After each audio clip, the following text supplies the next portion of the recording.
आप सभी का स्वागत है। परमेश्वर का धन्यवाद कि परमेश्वर ने हमें ये मौका दिया कि हम दानियल उसका 10वां अध्याय जो है वो आज सीख सकते हैं। आइए अपने सिरों को झुकाएंगे और कोई भी जन जो है वो प्रार्थना कर सकता है।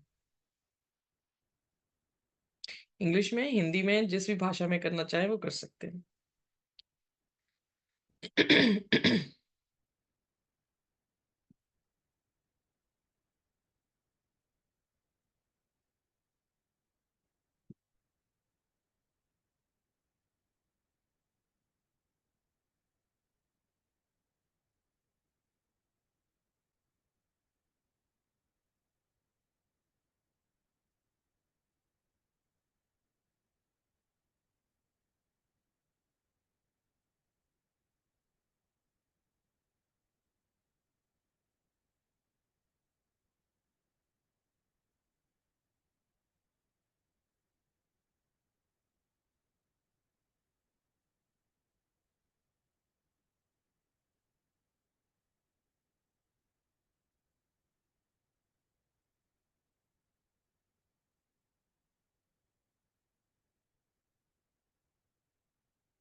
Praise the Lord. അപ്പ നന്ദിയോടെ സ്തോത്രം ചെയ്യുന്ന കർത്താവേ, ഹല്ലേലൂയ. അപ്പ ഞങ്ങൾ തിരുസന്നിധിയിലേക്ക് അപ്പ ഹല്ലേലൂയ.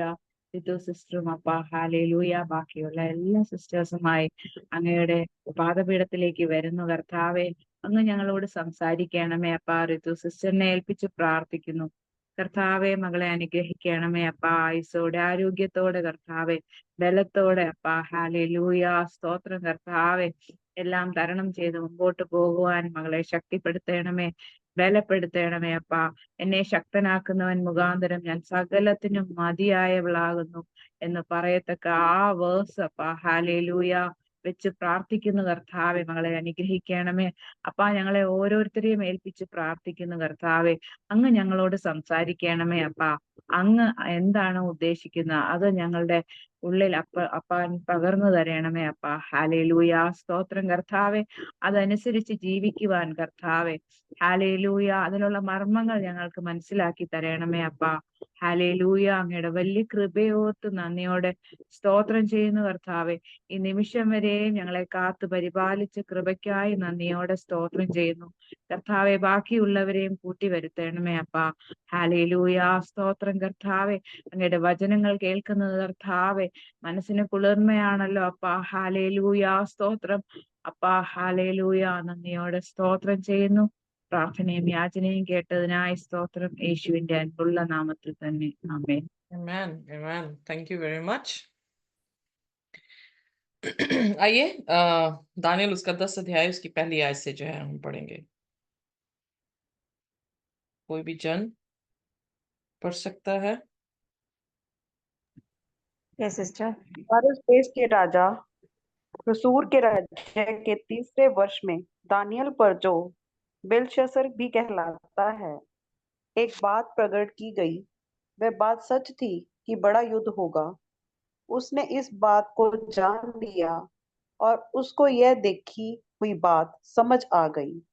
उन दिनों में दानियल ओके, सो पहले उन दिनों अध्याय में में हम दानियल देखते हैं, पहले वचन में हम देखते हैं कि तीसरा साल है साइरस का। रूप हिंदी में क्या राजा का नाम दिया है साइरस का? फारस राजा खुसरू लिखा है। ओके, या सो मैं हिंदी में बोल रही हूँ। सो कुसरू जो है उसका तीसरा साल था। अब तीसरे साल में ऐसी क्या बात थी? अगर हम एजरा उसके पहले उसके दूसरे पद में वचन में जाएं तो वहां पे दिखता है कि ये वहां पर पहले राज्य में जो है इसने ये डिक्री पास की थी, क्योंकि 3 डिक्री पास हुई थी। 3 डिक्रियों में से ये पहली डिक्री है जिसमें जो है उसने ये कहा कि जो यहूदी हैं वो वापस जो है अपने देश में जा सकते हैं। सो इसका मतलब जब गुलामी खत्म हुई है तो 70 जो साल खुदा ने इनको दिए थे, 70 साल के बाद जो है इनको गुलामी से आजाद होना था। और वो गुलामी से आजाद होना जो है बाइबल बताती है एजरा उसके पहले और उसके दूसरे वचन में। अगर आपके पास खुदा का वचन है तो आप जो है वो एजरा उसका पहला और उसका दूसरा वचन पढ़ सकते हैं। जी। बस फारस का राजा खुसरो यूं कहता है, स्वर्ग के परमेश्वर यहोवा ने पृथ्वी भर का राज्य मुझे दिया है एजरा और उसने मुझे आज्ञा दी कि यहूदा के यरूशलेम में मेरा एक भवन बनवा। ओके, सो यहाँ पर हम देखते हैं 10th चैप्टर डैनियल। यहाँ पर हम देखते हैं कि ये डिक्री जो है वो पास हो गई और इसी राजा ने यानी साइरस के राजा ने जो है वो पहले वर्ष में ये डिक्री पास कर दी थी। अब दानियल जो है वो तीसरे वर्ष के दौरान में है, और जब तीसरे वर्ष के दौरान में है तो वो जो मैसेज उसे 2300 काल का दिया गया था उसे ऑलरेडी परमेश्वर ने पहले भी कहा कि ये बिल्कुल सत्य है, और वो अपॉइंटेड टाइम जो है वो थोड़ा लंबा है, और वो अंडरस्टूड कर गया इस प्रचार को, इस मैसेज को जो खुदा उसे दे रहा था। बट इन दोज डेज, अब दूसरे वचन में है कि उसने फिर जो है मॉर्निंग की। अब आइए पढ़ते हैं उसके दूसरे वचन में, दानियल उसका 10 और उसका दूसरा वचन। उन दिनों में दानियल 3 सप्ताह तक शोक करता रहा। उन 3 सप्ताह के पूरे होने तक मैंने न स्वादिष्ट भोजन किया और न मांस न दाखमुख अपने मुंह में रखा और न अपनी देह में कुछ तेल लगाया। ओके, सो यहाँ पर जो है हम देख रहे हैं कि अफसोसियत की हालत में है, वो फास्टिंग और प्रेयर में है, और वो बता रहा है कि उसने ना कोई खाना खाया ना उसने पानी पिया, उसने कोई भी ऐसी चीज नहीं की जो उसको क्या करे, लुभा सके। ना ही उसने मतलब वाइन, मतलब ये नहीं है कि शराब, कहने का अर्थ है कि उसने कोई ड्रिंक, उसने कोई जूस भी जो है वो नहीं लिया।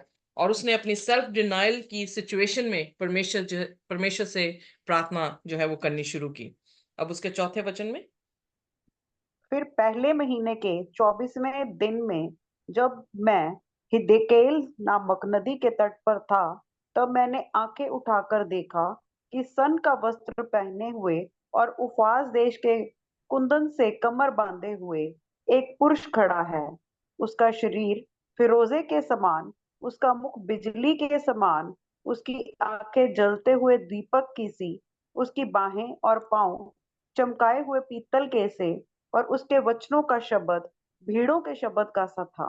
अब यहाँ पर जो डिस्क्रिप्शन दी गई है परमेश्वर जो दे रहा है दानियल के जरिए से, वो डिस्क्रिप्शन कभी आपने सुनी है?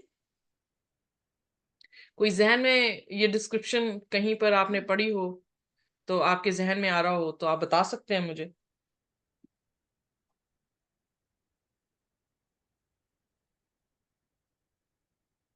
नहीं पढ़ी? रेवलेशन में वेरी गुड, एग्जैक्टली। प्रकाशित वाक्य में जो है हमने ये डिटो जो है वो डिस्क्रिप्शन को देखा है। आइए देखिए प्रकाशित वाक्य उसका पहला अध्याय उसकी 12वीं आयत से हम पढ़ना शुरू करेंगे। प्रकाशित वाक्य तब जी, तब मैंने उसे जो मुझसे बोल रहा था देखने के लिए अपना मुंह फेरा, और पीछे घूमकर मैंने सोने की 7 दीवटें देखी, और उन दीवटों के बीच में मनुष्य के पुत्र सदृश एक पुरुष को देखा, जो पांवों तक का वस्त्र पहने और छाती पर सोने का पटुका बांधे हुए था। उसके सिर और बाल श्वेत ऊन वरन पाले के समान उज्जवल थे, और उसकी आंखें आग की ज्वाला के समान थीं। उसके पांव उत्तम पीतल के समान थे, जो मानो भट्टी में तपाया गया हो, और उसका शब्द बहुत जल के शब्द के समान था। अब वह यहाँ अपने दाहिने सॉरी यहाँ पर सो जब यहाँ पे डिस्क्रिप्शन दे रहा है तो यीशु मसीह पहले अध्याय में जो है वो कह रहा है कि son of man. Son of man किसको दिखाया गया है बाइबल में? Who is the son of man? Jesus को, जीसस। यीशु मसीह को। यीशु मसीह को। सो यीशु मसीह का रूपांतर जो है प्रकाशित वाक्य उसके पहले अध्याय में जो दिया गया है रेवलेशन फर्स्ट चैप्टर में, वही रूपांतर जो है हम यहाँ पर दानियल में देखते हैं, जो उसके 10वें अध्याय में हमें देखने को मिलता है। सो इसका मतलब जब दानियल ने देखा कोई सफेद कपड़ों के साथ जो है वहां पे खड़ा है, तो वो कौन था? उसने जो भी डिस्क्रिप्शन देखी है, जो भी डिस्क्रिप्शन उसने लिख दी है, वो डिस्क्रिप्शन एग्जैक्टली मैच किसके साथ कर रही हैं? यीशु मसीह के यीशु साथ। मसीह के साथ। तो इसलिए यहाँ पर जब वो 21 दिन रोजे और प्रार्थना में है और परमेश्वर के सामने जो है अपने आप का सेल्फ डिनाइल करके मॉर्निंग कर रहा है, अफसोस कर रहा है, तो प्रभु यीशु मसीह उसको ढाढ़स देने के लिए आया है। यीशु मसीह कभी भी अपने 7 दीवटों से अलग नहीं हुआ, यानी कभी भी किसी भी सेंचुरी के चर्च से अलग नहीं हुआ। हमारे साथ भी आज है। जैसे वो हमारे पूर्व में यानी हमारे पास्ट में हमारे चर्चिस के साथ रहा, उसी तरह से आज हमारे साथ भी है। हम किसी भी अफसोसियत की हालत से होकर क्यों ना गुजरे, पर परमेश्वर हमेशा हमारे साथ जो है वो रहता है। और यहाँ पर देखने को मिलता है कि उसने 21 दिन जो है वो रोजे और प्रार्थना में बिताए और परमेश्वर उसके सामने जो है वो प्रकट हो गए, यानी यीशु मसीह वहां पर उसके सामने प्रकट हुए। अब 7वीं आयत, दानियल उसका 10 अध्याय और उसकी 7वीं आयत में हम जाएंगे। उसको केवल मुझ दानियल ही ने देखा, और मेरे संगी मनुष्य को उसका कुछ भी दर्शन ना हुआ, परंतु वे बहुत ही थरथराने लगे और छिपने के लिए भाग गए। ओके, तब मैं यहाँ पर अकेला जो sorry sister ji, verse to verse, जैसे यहाँ पर जो है इस वर्ष में भी हम देख रहे हैं कि दानियल ने यीशु मसीह को देखा। ये विजन सिर्फ दानियल के लिए था, सिर्फ दानियल देख रहा है, और जो उसके संगी साथी थे वहां पर वो नहीं देख पाए। पर उन पर जो है वो एक टेरर, एक बहुत ही डर जो था, खौफ जो था उन पर आ गया। कोई ऐसा सेम सिचुएशन, इंसिडेंट आपको याद हो जहां पर प्रभु यीशु मसीह के साथ किसी का एनकाउंटर है और उन्होंने जो है वो देखा नहीं बल्कि सुना और वो डर गए?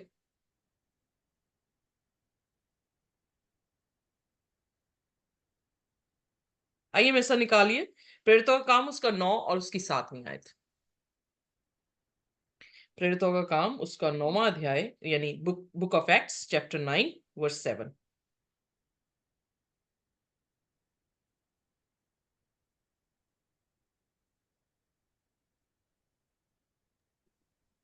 जो मनुष्य उसके साथ थे वे अवकाव रह गए, क्योंकि शब्द तो सुनते थे परंतु किसी को देखते ना थे। ओके, यहाँ तब पर शाऊल साथ यस एग्जैक्टली किसके साथ एनकाउंटर हो रहा है? शाऊल सॉल साउल सॉल का के साथ। यीशु के साथ एनकाउंटर हो रहा है।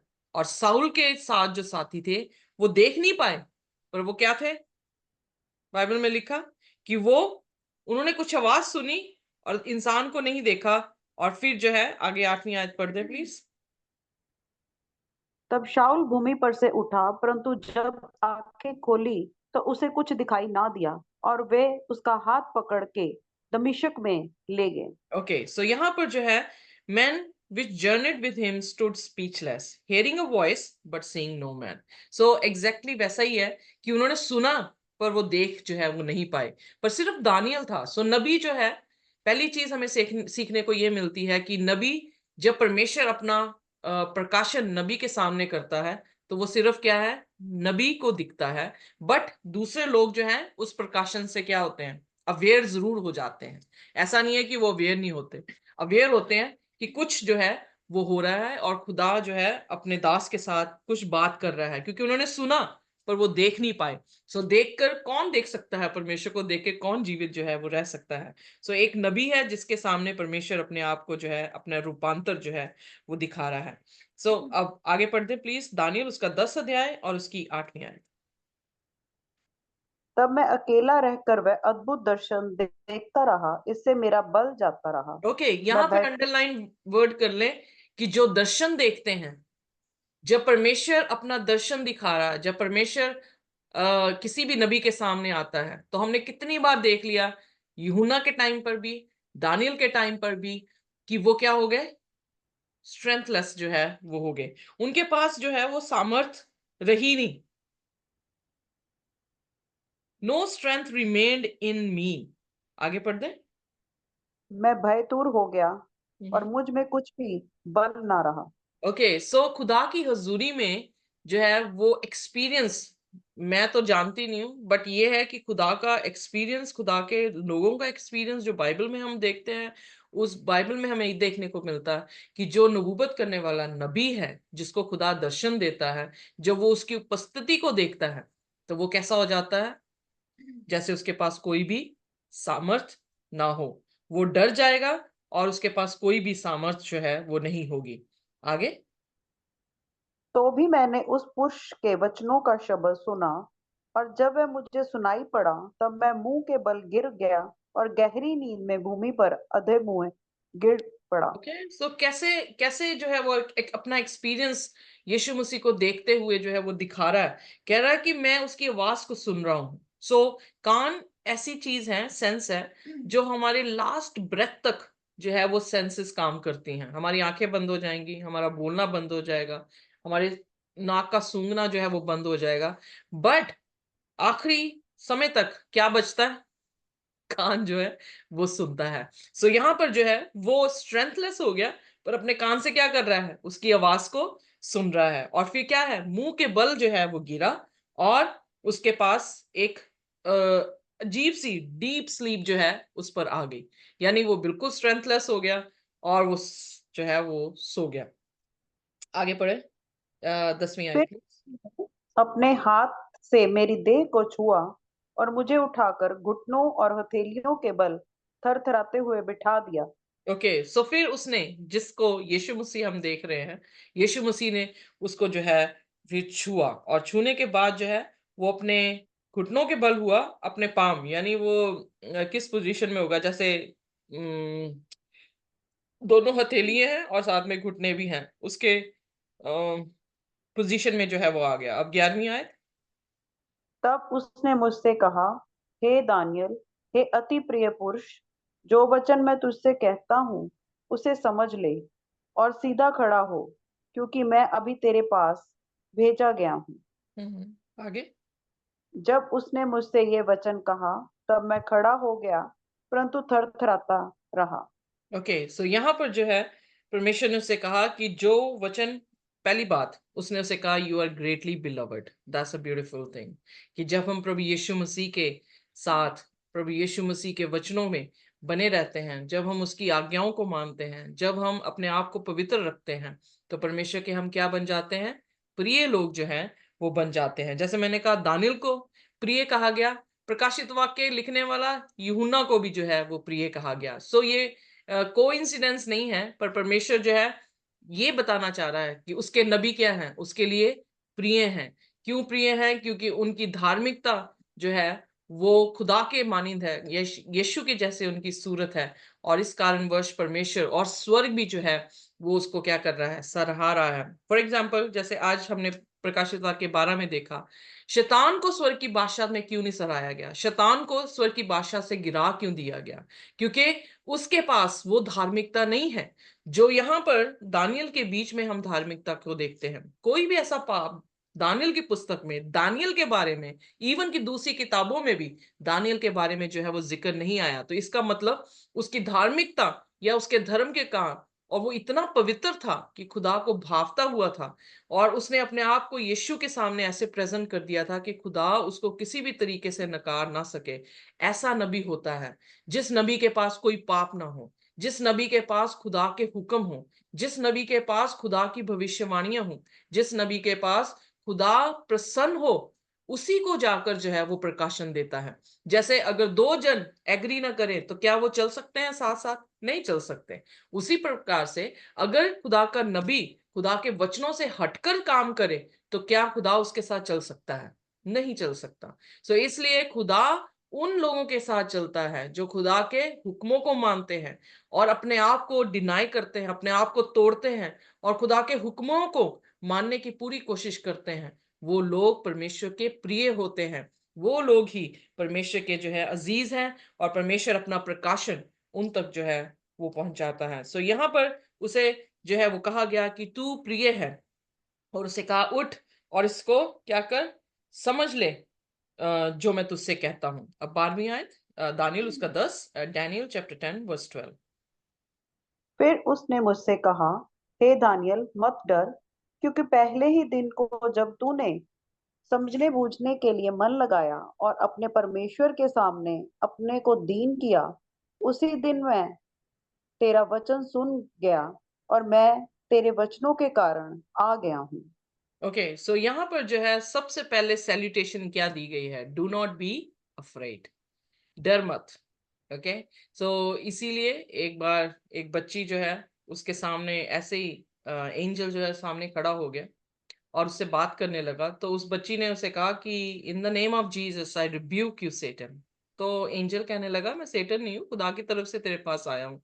तो उसने फिर भी उसकी बात नहीं सुनी। उसने कहा यीशु के नाम से ऐ शैतान तू दफा दफा हो जा, दूर हो जा। तो जब उसने ऐसे कहा तो 3-4 बार उसे कहना पड़ा, पर आहिस्ते आहिस्ते जो था वो एंजल सो कॉल्ड वो डिसअपेयर होने लग गया और फिर बिल्कुल जो है वो चला गया। जब उसे पूछा गया, उसने कहा कि ऐसा कैसे, कि तूने कैसे सोचा कि ये जो दूत तेरे सामने आया वो शैतान है। उसने कहा बाइबल में जब भी दूत किसी के पास भी आया उसने उससे ये कहा तुझे शांति मिले, डर मत।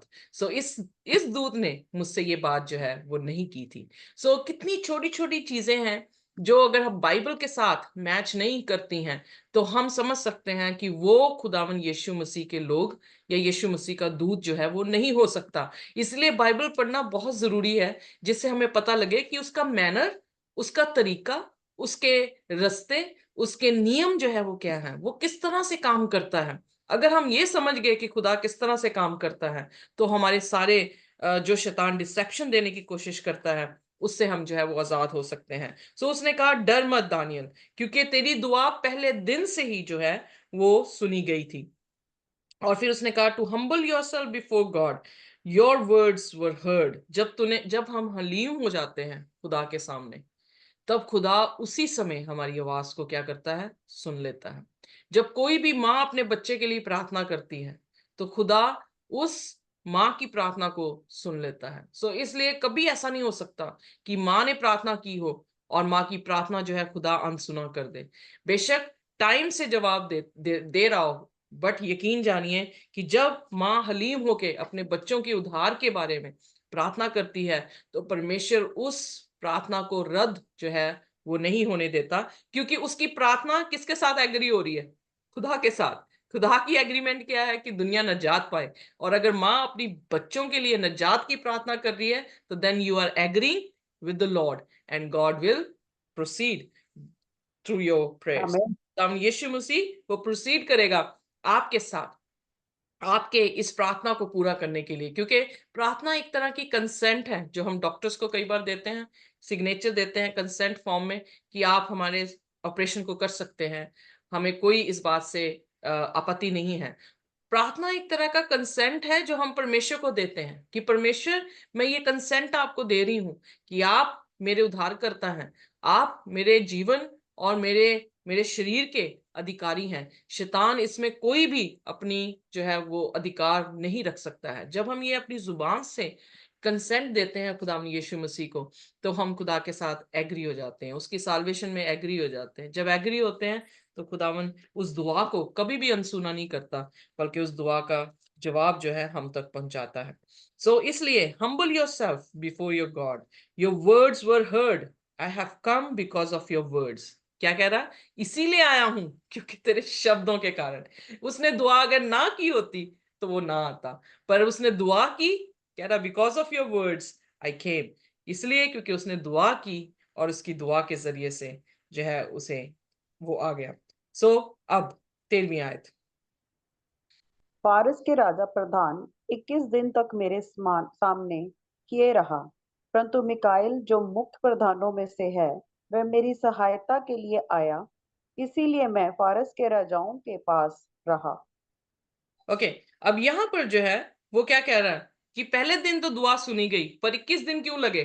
क्योंकि क्या हुआ, फारस का राजा ने जो है उसकी दुआ को हिंडर किया। अब दुआ को हिंडर करने का मतलब यह नहीं कि कोई रोक रहा है। उस समय जो भी चीजें चल रही थी, जैसे मैंने आपको पढ़ाया एजरा के पहले साल में जो है वो क्या कहते हैं, एजरा को ये कहा गया कि तू लेकर जा सकता है। बट क्या हुआ, जो वहां के सामरी लोग थे, जो इज़राइल के पास सामरी लोग रहते थे, उन लोगों ने चिट्ठियां जो है वो साइरस को डालनी शुरू की कि आप कैसे इनको जो है वो आजाद कर सकते हैं। अगर ये वापस आ गए तो ये तो अपना शासन, अपना नेशन जो है वो बना लेंगे। सो ये वार्तालापें जो थी वो चल रही थी। और इस दौरान पर जो है परमेश्वर के दूत ने क्या कहा, फिर किसने आके मेरी सहायता की? बाइबल में लिखा, उसने कहा देख मिकाइल ने जो कि तुम्हारा क्या है, one of the chief princes जो है came to help me. Princes, one of the princes जो है, प्रिंस शब्द जो है वो दिया गया है। प्रिंस शब्द किसके लिए इस्तेमाल किया गया है?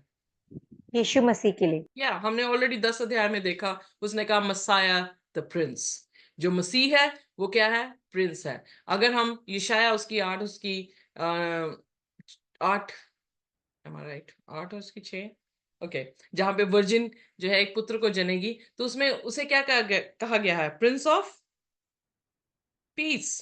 ओके, सो यीशु मसीह का नाम क्या दिया गया है, प्रिंस ऑफ पीस। सो इसलिए प्रिंस कौन है, प्रिंस यहाँ पर कौन है जो जिब्राइल फरिश्ते की मदद के लिए आएगा, या जिब्राइल उसकी मदद से जो है वो डिलीवर होगा। It's none else but Jesus Christ. So Yeshu Masih आकर जो है वो क्या कर रहा है, जिब्राइल की मदद कर रहा है। और उसने क्या किया, उसने आकर उसकी मदद की, और राजा की जो भी चीजें थी चल रही थी। ओके, सो कुछ लोग ये कहते हैं थियोलॉजियंस कि वो किंग ऑफ पर्शिया शैतान को दिखाता है। कुछ लोग ये कहते हैं क्योंकि उस दौरान जो है ये सारी, कुछ लोग नहीं, बाइबल बता रही कि उस दौरान जो है प्रोटेस्ट हुआ था कि इन्हें क्यों छोड़ा जा रहा है। सो लेटर्स जो है वो लिखी गई थी एक्सरस राजा को भी, साइरस राजा को भी, कि ये क्यों जो है वो किया जा रहा है। सो कहने का अर्थ है कि देयर वाज अ प्रोटेस्ट कि इन्हें छोड़ा ना जाए, बट खुदा जो है अपने हाथ को मूव कर रहा था, और खुदा ने जो है उनके लिए रास्ते जो है वो खोले थे। आगे पढ़ दे प्लीज, 14वीं और आयत। अब मैं तुझे समझने आया हूँ और अब मैं तुझे समझने आया हूँ कि अंत के दिनों में तेरे लोग की क्या दशा होगी, क्योंकि जो दर्शन तूने देखा है वह कुछ दिनों के बाद पूरा होगा। ओके, सो जो तूने 2300 काल का दर्शन देखा है वो अभी खत्म नहीं होने वाला, वो कुछ दिनों के बाद जो है वो खत्म होगा। सो मैं तुझे समझाने आया हूँ किस बात को, कि अंत के दिनों में जो है तेरे लोगों की दशा क्या होगी। जब परमेश्वर ने इब्राहिम से कहा कि इब्राहिम, तेरी अंश मैं तारों के समान कर दूंगा, रेत के कंकर के समान जो है उसकी गिनती बना दूंगा, तो इब्राहिम से कह दिया गया था कि ये मिस्र में जाके क्या 400 साल के लिए गुलामी में जो है वो जाएंगे। सो परमेश्वर अपने नबियों से पहले ही आने वाले समय के बारे में बात करता रहा है और करता करता रहता है। सो यहाँ पर हम देखते हैं कि परमेश्वर ने पहले ही उन्हें बता दिया कि आने वाले समय में, सो कहता मैं तुझे समझाने आऊं कि आने वाले समय में जो है वो क्या होगा। अब 15वीं आयत से हम पढ़ेंगे। जब वह पुरुष मुझसे ऐसी बातें कह चुका, तब मैंने भूमि की ओर मुंह किया और चुप रह गया। हम्म। तब मनुष्य के संतान के समान किसी ने मेरे ओठ छुए और मैं मुंह खोलकर बोलने लगा। जो मेरे सामने खड़ा था उससे मैंने कहा, हे मेरे प्रभु, दर्शन की बातों के कारण मुझको पीड़ा सी उठी और मुझ में कुछ भी बल ना नहीं रहा। ओके, सो जिब्राइल भी वहीं पर है, यीशु मसीह भी वहीं पर है। उसने क्या कहा, फिर दोबारा से उसने जो है वो फ्रेज दिया, सन ऑफ मैन की तरह। ओके, सो उसने क्या किया, उसके होठों को जो है वो छू लिया। यशाया उसके 6 अध्याय में भी हम सेम जिक्र देखते हैं कि यशाया ने जो है परमेश्वर के तख्त को खुला हुआ, मतलब आसमान को खुला हुआ देखा, उसने तख्त में खुदा को बैठे हुए देखा, उसके चेरुबिम्स जो थे वो उसके आसपास जो है वो बैठे थे। तो उसने जब खुदा की हुजूरी को देखा तो उसने खुदा से कहा, मैं अशुद्ध हूं और अशुद्ध लोगों के बीच में रहता हूं। ये इजाया चैप्टर 6 अगर आप पढ़ें तो उसमें इस तरह से है। तो फिर क्या हुआ, एक फरिश्ते ने आके ऑल्टर से एक अंगारा लिया और उसकी जुबान पर जो है वो लगाया, और उसे कहा कि तू अब जो है वो क्या है, शुद्ध हो गया है। तो फिर खुदा ने उसे कहा कि कौन जाएगा, तो उसने कहा, हे प्रभु, मुझे भेज। सो हम देखते हैं कि परमेश्वर पहले शुद्ध करता है हमें, उसके बाद हमें जो है वो भेजता है। सो जब हम खुदा के कलाम को लेकर जाते हैं, उसके खलासों को जो है खुदा के लोगों तक पहुंचाते हैं, तो खुदा हमें क्या करता है, पहले साफ करता है। तो यहां पर भी वो अधमुआ होके गिरा, और यीशु मसीह ने उसकी लिप्स को जो है वो छुए हैं, और लिप्स को छूने का मतलब पावर दी कि वो क्या करे, वो बोल सके। और उसने कहा, हे प्रभु, बिकॉज ऑफ द विजन। आइए हम पढ़ दें, कौन सी आयत, 16वीं आयत की सेकेंड हाफ। हे मेरे प्रभु, दर्शन की बातों के कारण मुझको पीड़ा सी उठी और मुझ में कुछ भी बल नहीं रहा। कई बार हम डिस्करेज हो जाते हैं यहाँ पे दानियल भी डिस्करेज है, क्योंकि वो ऐसी चीजों को देख रहा है जो आने वाले टाइम पर उसके लोगों के ऊपर जो है वो बीतने वाली है। वो अच्छी चीजें नहीं खुदा उनसे बता रहा, कोई शांति का सुसमाचार नहीं दे रहा, कोई ऐसा प्रॉस्पेरिटी का सुसमाचार नहीं दे रहा अपने नबी को। पर जब भी कभी भी नबी से बात उसने की है, तो उसने क्या किया है, उनको यूज किया है ताकि लोगों को क्या कर सके, वो चेतावनी दे सके। शांति और प्रॉस्पेरिटी जो है वो खुदा ने कभी भी नहीं दी, क्योंकि ना हमने पाप को छोड़ा है जिस कारणवश परमेश्वर हमें कहे कि तेरी प्रॉस्पेरिटी है, तेरी जो है वो सेफ्टी है। क्योंकि हम पापी हैं, हमने पाप को नहीं छोड़ा, तो परमेश्वर ने हमेशा नबियों को उठाया ताकि वो क्या करे, आने वाले समय की वार्निंग जो है उसके लोगों को जो है वो दे सके, ताकि जो सुने और जो अपने आप को वहां से एस्केप कर सके वो बच जाए। पर जो सुनकर अनजाना बन जाए, उस पर जो है वो स्वॉर्ड या वो तलवार जो है वो आके फिर जाए। सो बाइबल में इसीलिए लिखा, जो पहरुए हैं, जो बता रहे हैं, वॉर्न कर रहे हैं, इज़िकियल उसके 33 अध्याय में जो वॉर्न कर रहे हैं, अगर उन्होंने नहीं सुना उनकी वार्निंग, तो फिर उनका लहू उन पहरुओं के सिर पर जो है वो नहीं पड़ेगा। सो इसलिए प्रचार करने वाले प्रचार कर रहे हैं, पर हमें ये देखना है कि कौन सा प्रचार सही है और कौन सा प्रचार जो है वो नहीं सही है। परमेश्वर के वचन के अनुसार खुदा के कलाम में खुदा ने नबी इसलिए इस्तेमाल किए ताकि उनको चीख चीख के बता सके कि उनके गुनाह क्या हैं, चीख चीख के ये बता सके कि वो अपने गुनाहों से पश्चाताप करें और पाप से जो है वो मुड़ जाए। अब 17वीं आयत जो है वो इस तरह से कह रही है, वेट अ मिनट, एंड फिर उसने कहा, I regain no strength. So try to understand कि एक नबी खुदा की हजूरी में किस तरह से होता है। मुझे याद है एक पासबान थे, वो कहने लगे कि मुझे दर्शन जो है वो आता है, मेरे साथ खुदा जो है वो बात करता है। तो उन्होंने बात जो है नॉर्मली जैसे हम करते हैं उससे भी 72 तरीके से बात करनी शुरू की। 72 तरीके से कैसे, हाँ जी प्रभु जी, like I still remember those words कि बताएं कैसे होगा, कैसे करेंगे। तो जवाब आ रहा है, मैं तो नहीं सुन पा रही, कोई कोई भी नहीं सुन पा रहा, जवाब आ रहा है कि प्रभु कह रहा है कि ये होगा वो होगा। अब मुझे बताएं कि अगर कोई पास्टर आपके सामने ऐसा कहे तो आप क्या समझेंगे इससे?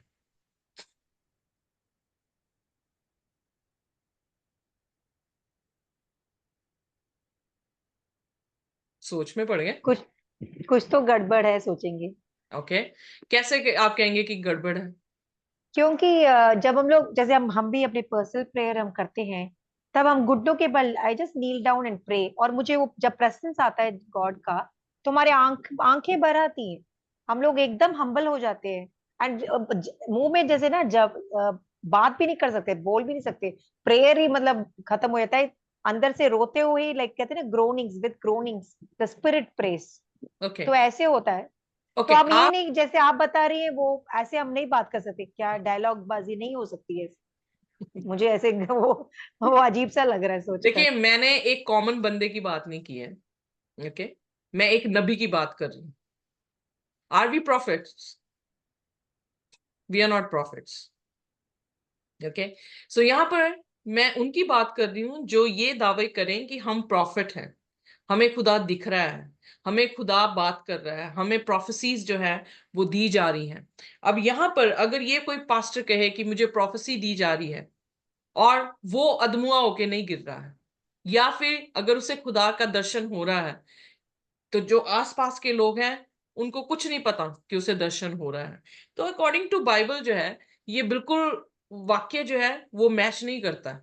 क्योंकि अगर पौलुस को खुदा मिला, हमने वहां पे देखा, पौलुस नबी नहीं था उस टाइम, पर पौलुस को वहां पे खुदा के साथ एनकाउंटर हुआ, उसके साथ जितने भी थे उन्होंने आवाज को सुना, बेशक वो देख नहीं पाए। यहाँ पर दानियल नबी है, उसके साथ भी जो थे उन्होंने आवाज को सुना पर वो देख नहीं पाए, पर वो इतना डर गए कि वो उसे छोड़कर जो है वो भाग गए। हम मूसा को देखते हैं तो मूसा के समय पर भी जब खुदा वहां पे उपस्थित हुआ तो सभी जो थे वो क्या हो गए, डर गए। ओके, और मूसा के ऊपर जो खुदा का जलाल था, उस जलाल को भी वो इवन देख नहीं पाए। हम यहाँ पर ये देखते हैं कि नबी होना एक छोटी बात नहीं है, नबी होना एक बहुत बड़ी बात है। खुदा जिससे बात करेगा, उस नबी के जो रवैये हैं वो बहुत भिन्न होते हैं। उस भिन्नता में हम इन चीजों को देखना जो है हमें जरूरी है कि हम वो लोग कैसे खुदा से बात कर रहे हैं। अगर वो बात कर रहे हैं खुदा के साथ कि सिंपल लोगों की तरह कि हाँ भाई जैसे जीसस कुछ है ही नहीं है, छोटे मोटे ही हैं, उनके हिसाब से वो जीसस के कोई मायने ही नहीं है, उनका कोई रुतबा ही नहीं है। हाँ जी प्रभु जी कितना फिर ऐदा ओके ये कर दें वो कर दें। तो बाइबल में कौन सा ऐसा नबी है जिसने यीशु को कमांड किया? कौन सा ऐसा नबी है जिसने खुदा को कमांड किया? इवन इब्राहिम को देखे तो वो इल्तजार कर रहा है खुदा से कि खुदा लूत के, क्योंकि लूत की तरफ जा रहा है, सदोम और गोमरा में दो फरिश्ते और यीशु मसीह जा रहे हैं, तो उनसे कह रहा है अगर तू बुरा ना माने तो प्रभु, अगर 50 जन भी वहां पर हुए तो क्या तू उस शहर को बर्बाद होने से बचा लेगा? So the way he was putting his word has weight on those word. वो समझ आता है कि वो किससे बात कर रहा है।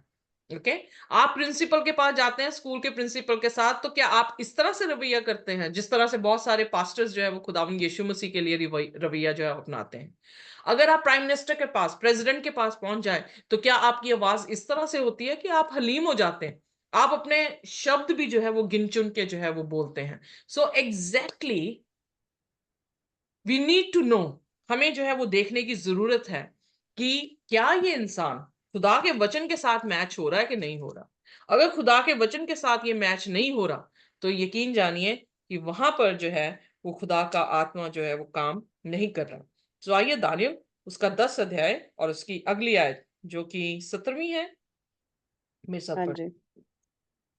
इसलिए प्रभु का दास अपने प्रभु के साथ कैसे बातें कर सके, क्योंकि मेरी देह में ना तो बल रहा और ना कुछ सांस ही रह गई।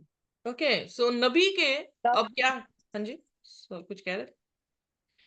अब यहाँ पर नबी जो है फिर दोबारा से, मैं अगली आयत पढ़ रही ओके दोबारा से जो है वो फिर यही बात कर रहा है कि मेरे पास कोई भी ब्रेथ बाकी जो है वो नहीं रही। Nor is any breath left in me, यानी बिना ब्रेथ के इंसान कैसे जीवित है? ऐसे है कि मरा हुआ हो, कि सांस भी नहीं ले पा रहा। Can you imagine? एक एक शब्द को अगर बाइबल को अच्छी तरह से देखा जाए तो हम देखते हैं कि वो बिना स्ट्रेंथ के, सांस के बिना जो है वो इंसान रोया देख रहा है, दर्शन जो है वो देख रहा है। पर क्या हमारे नबी, आज के समय के नबी ऐसे दर्शन देखते हैं? सो अब 18वीं आयत। तब मनुष्य के समान किसी ने मुझे छूकर फिर मेरा हया बांधाया और उसने कहा, हे अति प्रिय पुरुष, मत डर, तुझे शांति मिले, तू दृढ़ हो और तेरा हया बंधा रहे। आमीन। जब उसने ये कहा तब मैंने हया बांध कर कहा, हे मेरे प्रभु, अब कह, क्योंकि तूने मेरा हया बांधा है। ओके कौन ये आप देने वाला? प्रभु यीशु मसीह। और फिर उसने कहा कि मनुष्य के पुत्र माने। सो उसने फिर दोबारा से उसे क्या कहा? You are greatly beloved, fear not, peace be unto you, be strong, yes be strong। सो फिर उसने सैल्यूटेशन क्या दिया? हे आप बांध, पर उससे पहले क्या बोल रहा है? डर मत, राइट? तेरे पे क्या हो? तुझे शांति मिले। So be peace be unto you, don't be afraid. This is the salutation. यही जो है वो प्रभु यीशु मसीह सलाम जो है वो अपने लोगों को आके करता है।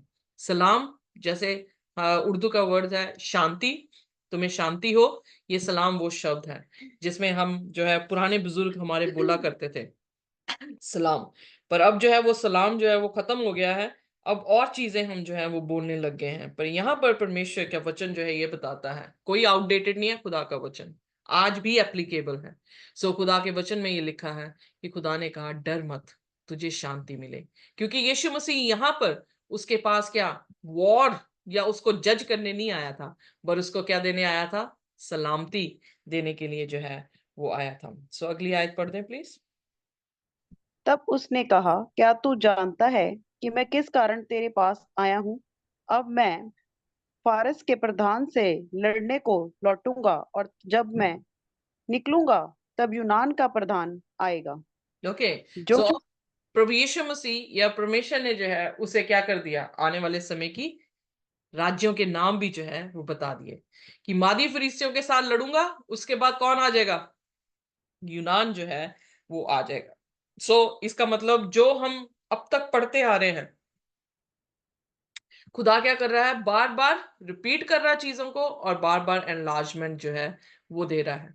सो यहाँ पर जब उसने यूनान का शब्द भी कह दिया तो इसका मतलब खुदा जो है, ही वॉज वेरी राइट।